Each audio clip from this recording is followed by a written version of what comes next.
All right, we are back with a new video. Also, up front, I wasn't expecting to be making this video so soon, but recently I sat down and watched The Owl House for the first time. Yes, I know I live under a rock, and it takes me forever to get around to shows in general. I realize that all my cartoon content on this channel has been about shows that ended years ago, and how fitting is it that I jump onto this show when it's already closer to the end than to the beginning? But I did watch it, and I enjoyed it quite a lot. Now, part of the reason I'm surprised to be making this video now was that I initially planned to wait until the show officially ended and make some ranking videos, most likely an episode ranking and a character ranking. And I still plan to do that after the show officially ends. But you know what? I just watched the show, it's still fresh in my mind, and I don't mind breaking up the flow of this channel, so I'll just make a video now. This video isn't going to be anything too formal. I'll just give some general thoughts on the show and its characters. Oh, and this video will contain spoilers, so don't watch if you don't want to be spoiled. First up, characters. They're pretty well written for the most part. Luce was my favorite character going in, and think it still largely holds. She's quirky, she cares a lot about being herself, and even if it hasn't made her a lot of friends, it seems like the only person she really has in her life is her mom Camilla. While Luce ultimately chooses to stay in the Boiling Isles, I find it interesting how her worst fear is her mom finding out she's been lying, and yet by yesterday's lie, Luce is able to bring herself to tell the truth to her mom, which, while deeply upsetting Camilla, was necessary given the circumstances. And of course, it's interesting watching her learn magic and meet people in the Boiling Isles. Though one thing I do find interesting is how she develops this reputation for screwing up. This comes out in her relationship with Amity early on, where a big reason Amity doesn't like her is because every time Luce enters the picture, something bad happens, like getting surpassed in Abominations class and being made to look like a cheater during a duel. This kind of carries over into season 2 as well, with the episode Separate Tides really having Luce feel like a burden after everything she's done. She feels like she's the reason Ida lost her magic, and with that, her livelihood, and how Ida can't even afford her apple blood because she's worried about what Luce needs to eat. I don't know, I just really enjoy that line. Even so, Luce is very likable, and you can tell she cares about all these people she meets. Watching her relationship with Ida, King, and even Amity is very wholesome. And yeah, she's a very likable character, so I like Luce a lot. Then there's Amity. Now, going into the show, I knew two things about her. One is that she has been confirmed to be a lesbian, which is pretty cool. But the other thing is that she's voiced by Mae Whitman, who is Katara on Avatar The Last Airbender. And man, did I get a whole lot of mileage out of that. Every time Amity showed up on screen, I couldn't stop picturing Katara. I'm weird like that. If I find out that a show has a voice actor from another show I recognize, I tend to project that a little bit. And obviously, Amity isn't the only character this happened to. I mean, her mom, Adalia, is voiced by Rachel McFarland, who's not only Seth MacFarlane's sister, but is Haley on American Dad. How ironic. But anyway, all jokes aside, Amity is another great character. Early on, she's a bit of a jerk, buying into her mother's elitism and striving to be at the top. Luz is the one that slowly breaks that down over the course of the season, which Amity has a hard time accepting. She sees Luz as a source of trouble, and later as a bully. There's a library episode where Luz tags along with Ed and M to embarrass Amity by publishing her diary, and these diary entries are quite juicy, with her talking about having nowhere to go. And then when Amity predictably walks in on Luz, she gets so mad. But through this library episode, with the two of them working together to contain the books, they do start to grow closer together. And once Luce enrolls at Hexside, we get that one scene of Amity talking to herself, the first major sign of there being feelings. Then after that, it feels like the whole shipping thing escalates pretty quickly. There's a Grom episode, which is pretty good, but it seems like every episode after that, Amity can't even hold a conversation with Luz without blushing. Then we have her stand up to her mom in her elitist ways, only to rebel further by dyeing her hair purple. Speaking of which, I find it interesting how Amity has naturally brown hair like her father, only to dye it green like her mother, and you can clearly see the brown patch in the front. And apparently, her dyeing it purple is an indicator of her being lesbian, as purple, more specifically lavender, is commonly accepted symbol of LGBT representation. So there's that. And then Amity and Luce become a couple. Very interesting up there. So yeah, Amity's another character I really like, and I'd say her and Luce are my two favorite characters on the show. Then there's Zeta and King. I really like both of them as well, although it took me a bit of time to warm up to them. Like Amity, both of them give me some amusement from their voice actors. Ida's voiced by Wendy Malick, who was Beatrice on BoJack Horseman, and there's King, voiced by Alex Hirsch, creator of Gravity Falls, voiced several of its main characters, though for this show he uses Bill Cipher's voice, and is now engaged to this show's creator, Danny Terrace. Admittedly, it took me a bit longer to warm up to King than to Ida, but I wasn't anticipating Ida to be as likable as she was. Sure, I knew she would get this tragic backstory that would make us care more, but I was kind of expecting her to be more sleazy and for longer than what she actually was. By season 2, Ida and Luz have a genuinely wholesome bond together. And I know I already discussed this episode, but the moment where Ida tells Luz that she isn't a burden and has made her life better was very nice. There's also her relationship with Lilith, which was also pretty great. They bigger like actual siblings, which makes me feel more genuine and realistic. And then there's her curse, which is an interesting storyline to follow. My first instinct when watching it was that the curse is a metaphor for an SED, especially after Ida mentions that someone gave it to her. Since then, I've heard some people call it a metaphor for a disability like autism or arthritis. While I don't think those comparisons are quite as apt, I can understand where those people are coming from, especially since one of the themes of season 2 is Ida accepting the curse as a part of her rather than something that needs to be cured. And then there's King, who got a decent amount of development in season 2. Echoes of the Past is a fantastic episode where he has a really moving breakdown scene. So, yeah, I like King as well. And like I said, I really grew to like both these characters as the show has gone on, so that's another thing going for the show. Even Hootie, while not my favorite character in the world, has his moments. For whatever reason, I can't get out of my head the moment where Lilith calls him a weird bird worm and he has this really sad face. I don't know why. And then there's this focus episode, Knock Knock Knocking on Hootie's Door, where he spends the episode trying to help his friends, only to feel like he screws up every time. And then the others had to remind him that he did help them out. That was pretty nice. So, yeah, in a weird way, I kind of like Hootie as well, so there's that. And I also want to talk a bit about V, yet another character with a very interesting voice actor, Michaela Dietz, who is Amethyst on Steven Universe. And how fitting, given that V is a shapeshifter with serious self worth issues. But yeah, V is a character I simply adore. For a bit, the show implies that she could be evil, given that she's impersonating Luce back in the human world. But luckily, it turns out she was good all along. She never meant to replace Luce, but ended up staying because it made her happy.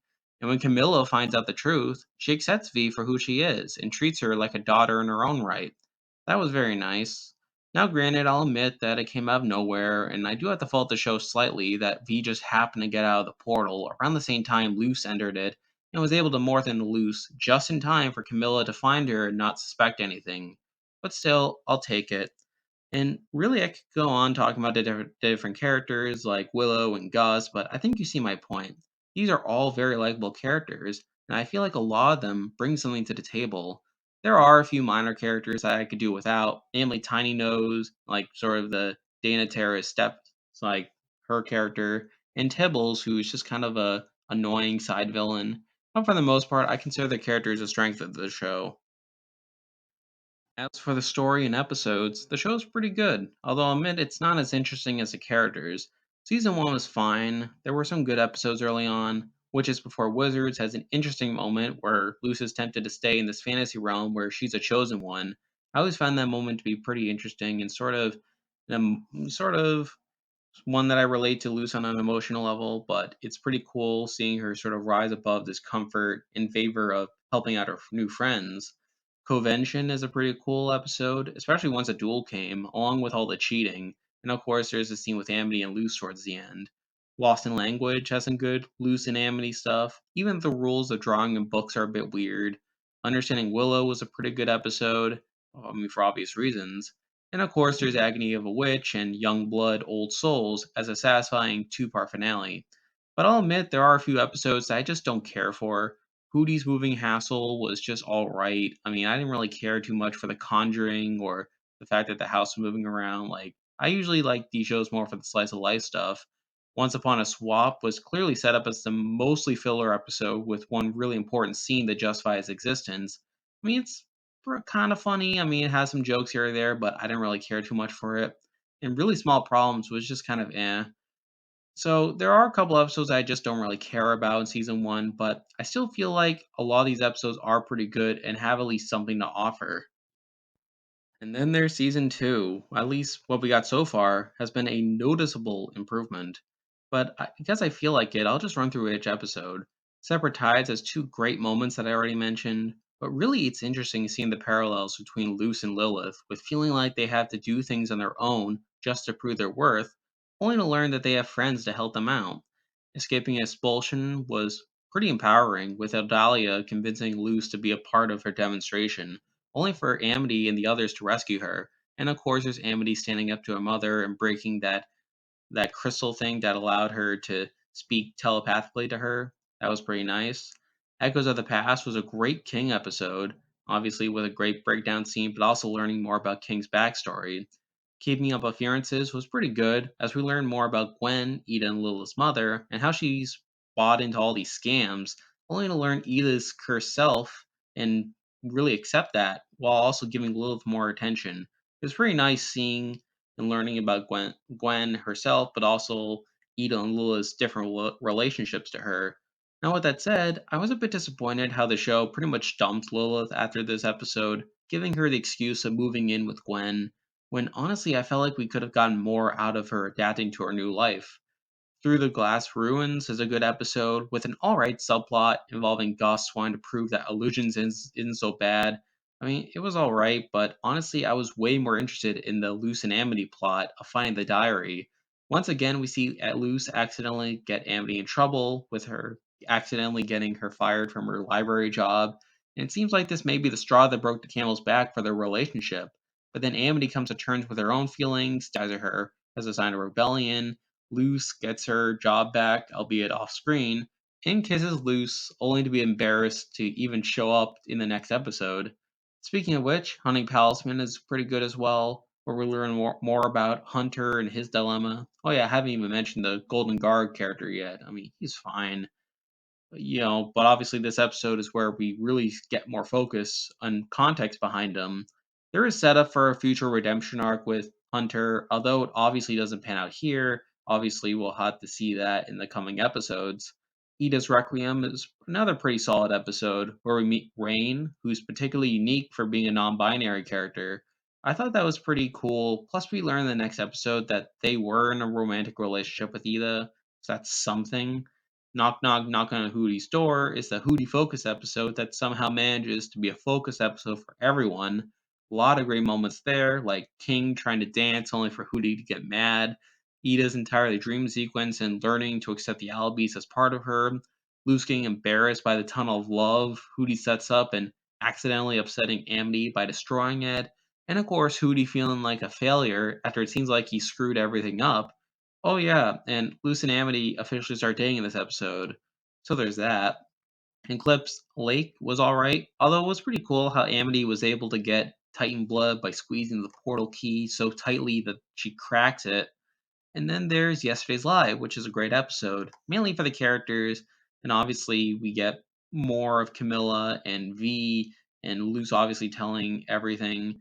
And obviously, we also learn about the camp not being as bad as she made it out to be, which kind of makes this whole series kind of an all for nothing thing, which is a bit amusing.